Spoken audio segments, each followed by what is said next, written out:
Hi, I'm Pat Mangan, Director of Governance Education at NRECA. Welcome to Governance Talk.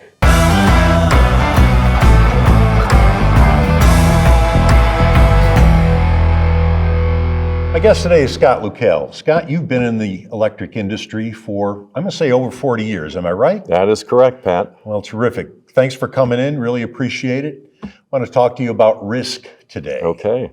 Big part of our industry. And risk has been around since the beginning of time, but it's an enormous part of our industry. We're in a relatively dangerous business. There's a lot of volatility in our business. How would you start a conversation about risk? Pat, I would say that providing reliable and affordable electric service has always had a risk component to it. There has always been an element of risk. What is risk? Risk is the potential for danger, for harm, and that has been the case from an employee and public safety standpoint. Providing electric services also had a risk component from extreme weather events. So an operational and financial risk component to it. So risk has always been something we've had to deal with, but we've had to understand that and accept it, because that's how the only way we've been able to meet this obligation and this opportunity to provide millions of consumers with electric service all these years. So why is the concept of risk so important to an electric cooperative board? It is important to an electric cooperative board because they have to identify their appetite for risk in the decisions they make. They owe their CEO an explanation of the level of risk they believe the cooperative should take. Okay. And this is central to the board's decision making. You know, a board has two functions. They make decisions and they have oversight over those decisions. And so when they make a decision, they are saying in essence to the CEO, this is how much risk we think the organization should take in order to accomplish something, or how much risk we're willing to accept being in the business of providing electric service. I like the way you put that. You talked about the fact that the board owes a definition of their appetite for risk to the CEO. To give the CEO, I would imagine that those parameters, if you will, that I don't know whether I'd characterize it as a comfort zone, but we know what the boundaries are. Would you characterize it that way? Yes. And maybe let's think about an easy example that everybody recognizes. There are X number of members each month who are not going to pay their bill on time. Okay. That creates a financial risk to the cooperative. We've incurred those costs, but we haven't recovered the revenue.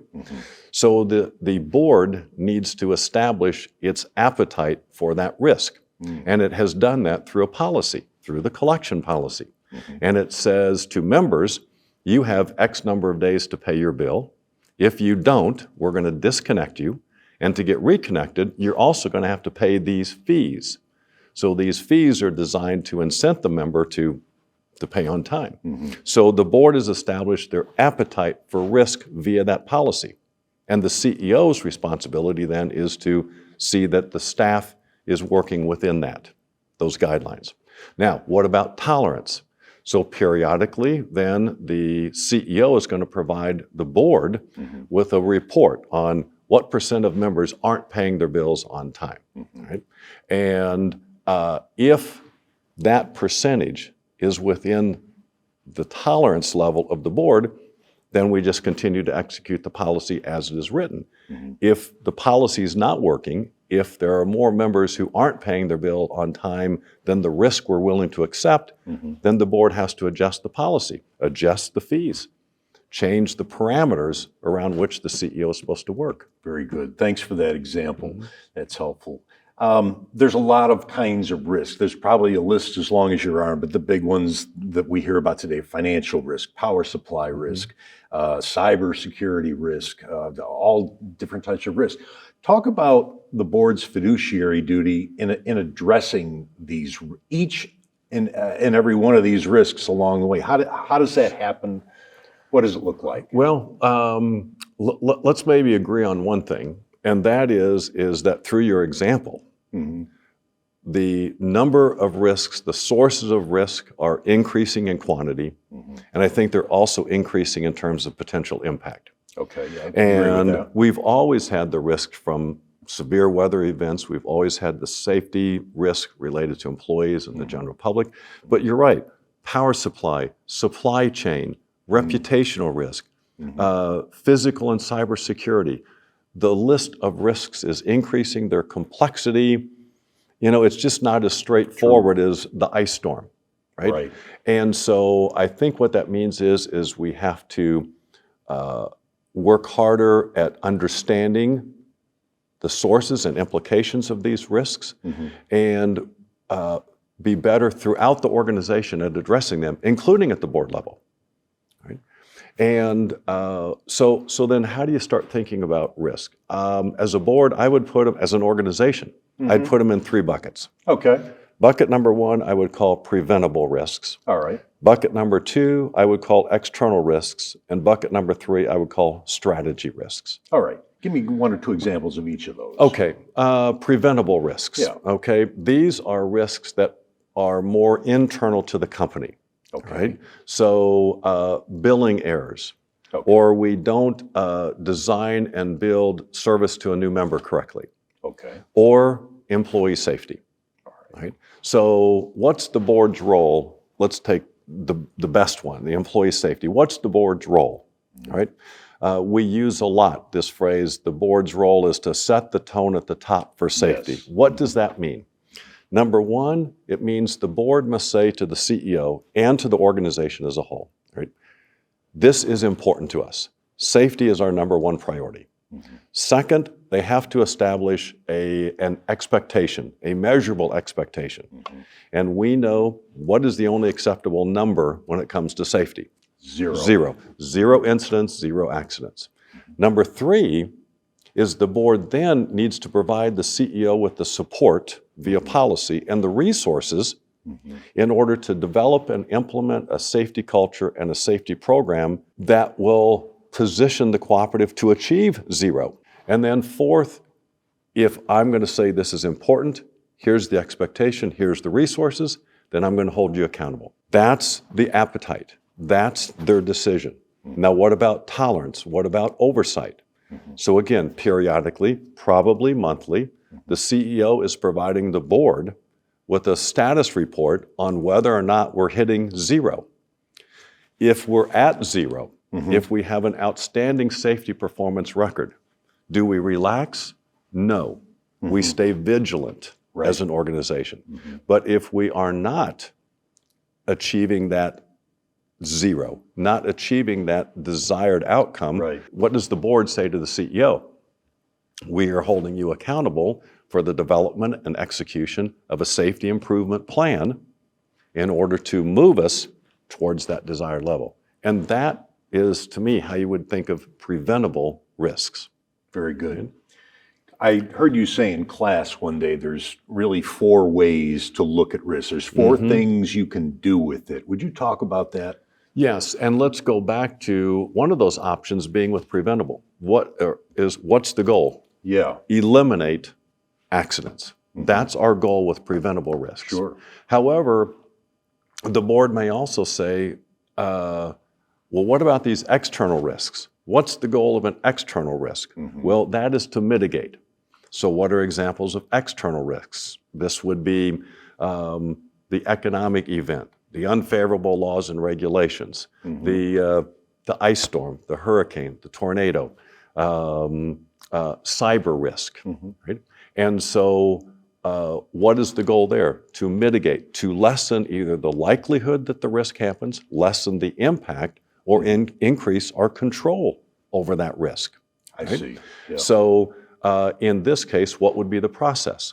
The CEO and the board, and probably with staff, maybe a subject matter expert, you're identifying these external risks, right?